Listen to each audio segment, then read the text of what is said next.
The reason why I want to talk to you today, or part of the reason is, of course, I want to talk to you about your friend that recently passed away, Rich Piana. I remember talking to you, it was probably a year ago, and you told me you were genuinely concerned for Rich's life. Well, I've known him, maybe 27 years. Mhm. And I knew him before he had any tattoos.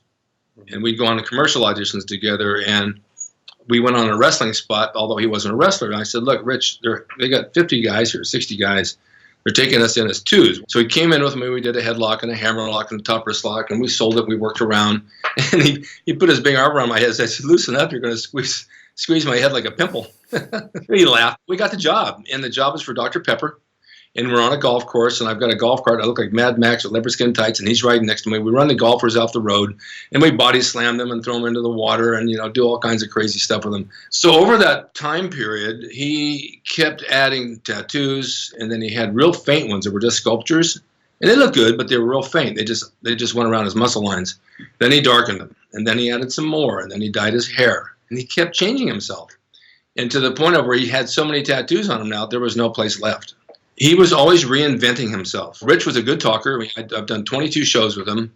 With me, he was always down to earth. There was no profanity, no nothing, just a good guy sitting and chatting like we are right now. And people loved it because he was really open about what he was doing. Over time, I kept telling him, you're getting too big. You're getting too big. You don't need to be this big. No, I understand my followers. This is what they want to see. He was 280, 290 pounds. He went up to 300 in a month. I said, you don't need to look any bigger. You look big enough the way it is.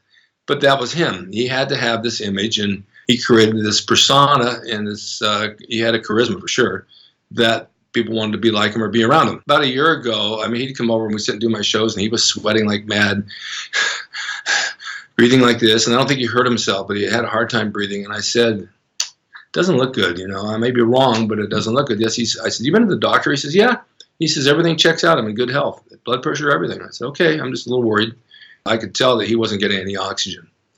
So I never said another word. I just let it go. But when he passed away, it shocked me. I was definitely hurt by it, sad by it, but I wasn't surprised by it. There is an element of surprise that your friend is gone, but you saw it coming. And when it happens, you never expect it's going to happen, but it does. It's a sad situation. And at the eulogy, I said, we all miss him and we're all sad, but basically we're sad for ourselves because we're not going to see him. No, he died of a heart attack, because that's been confirmed from what I understand. You think that, packing too much weight affected his heart? Is that accurate? Anybody who's obese or heavy, it's a strain on the heart. The heart has to work extra hard to pump the blood and to get the oxygen in your lungs. And he was heavy. He was a big guy, and it's a strain no matter how you look at it. And people can say, well, he took all these drugs. Well, I don't know anybody who doesn't take drugs. They all take them. Everybody does. I take testosterone. I'm 73. I need to take it, but in moderation.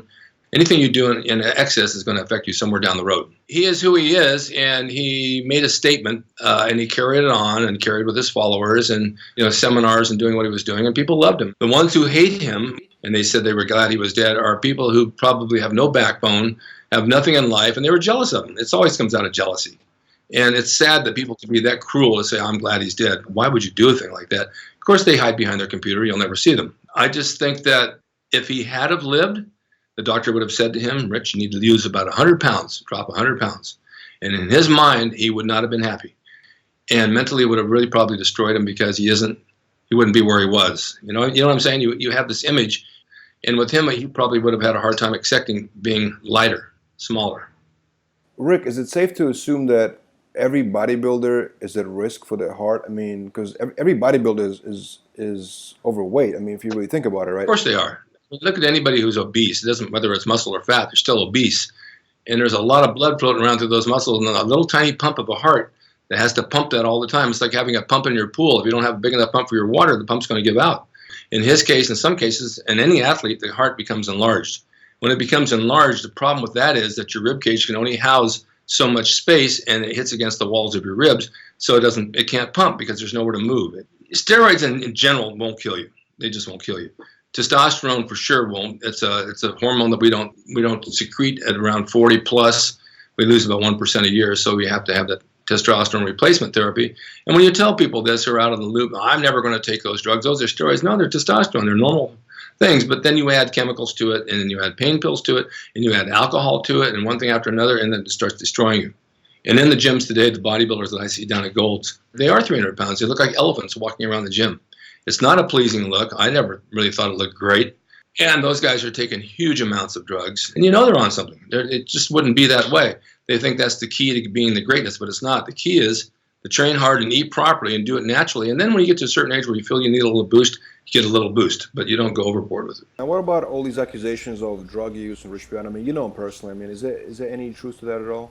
What kind of drug are you talking about? I'm talking about recreational drugs. People say he was using cocaine and all this other stuff. Do you see any truth in that? I never saw him do it, so I can't say he did, but I heard that he did, and I heard he had pain medications that he was on quite a bit. And down in Florida where he lived, it's pretty known down there that everybody's on something like that.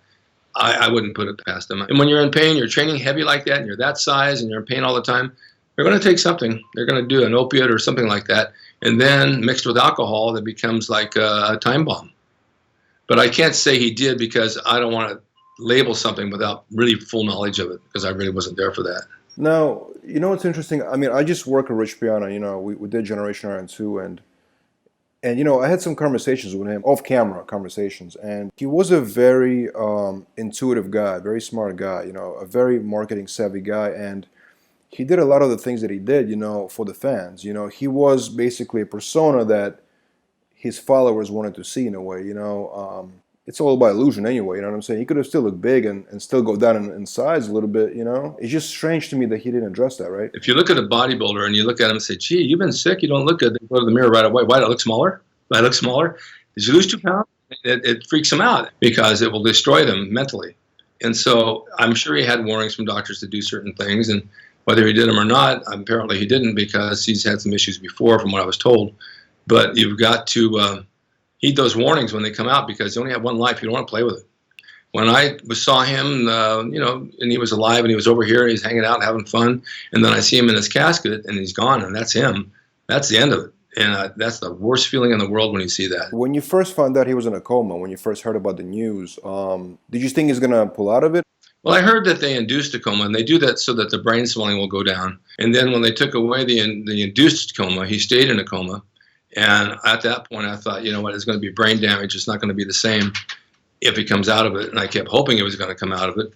But then when he didn't, I wasn't surprised. You know, I kind of knew that's where it was going to go. But the reality of it, when it hits you, it's still shocking, even though you expect it. It's like having a tooth pulled out of your mouth. You got a big gap there where your emotions used to be. The same thing with him. You have a mouthful of teeth, a mouthful of friends. One dies, you pull the tooth out, one of your friends is gone. It's a vacancy. You know, it's a vacancy in my mind, and I miss seeing him. He was a really good guy. I mean, a really good guy. I still can't fully believe it, you know, because Rich was so out there. It seemed like nothing can put him down. You know what I'm saying? At the funeral, I had said something towards the end of my speech. I said, I read a poem called The Dash. Basically, the dash is the space between the day you were born and the day you died on your tombstone. Your dash is your life, your history, your feelings, your emotions. The dash is either big or it's either small. His dash was like 2 lifetimes in one. He had a complete dash because he overextended himself in everything he did to the top. And some people don't accomplish anything in life. They go to one job, they come home, no one even knows they're gone. So I said with his dash, it was huge. And I said, for all of you out there, this is important. You got to make use of your life, make sure every day counts, live it to the fullest, live it to the safest and the healthiest, and make sure that you accomplish all your dreams, because the day you're gone, that dash is going to follow you, and it's going to represent who you are and what you've accomplished. Can you tell me about the funeral a little bit? I mean, who was there, who was present, and sort of like the feeling? Well, they had about, I don't know, 40 or 50 people on a name list only, close friends and family. So it was, everybody was very respectful and nice, and all of his followers came all dressed up in suits and ties, the guys with the tattoos, and they were all crying, and they were really good people.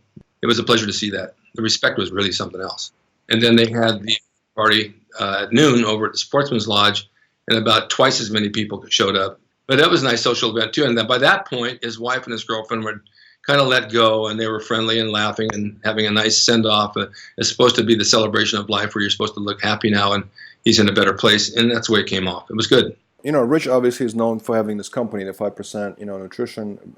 He was growing the company, and what do you think is going to happen to the company now? Well, his ex-wife Jane and his girlfriend Chanel are going to keep it alive, but they're going to keep maintaining the company. So I think they'll probably do a pretty good job of keeping it alive and moving. I think that's the way it's going to go. It'd be a shame to drop it, just to let it go away. He's got too many followers. A few months before his death, there was a recording that surfaced. It was a recording that was somebody leaked, and it was him using racial slurs. Do you think that tainted his legacy in any way? And what do you think in general? What kind of legacy you think he left? I don't know too much about that. His legacy will do one of two things. Number one, he was way ahead of his time in bodybuilding. He set the bar really high to be who he is, and his attitude towards training will always remain because he was really good at it and he spread the word. The other side of that is people who are going to say that he took way too many steroids and drugs are going to go against that and say that he cheated at it and it wasn't fair and that he did all this stuff. You know, you're always going to get that. The thing is that he is who he is, and he made a statement, and you can't take that away from him. He established himself as being successful, and he was. How he got there doesn't really matter. But if you go to the heart of Rich, Rich has a heart, and a big heart. And he was a very giving, nice, warm person.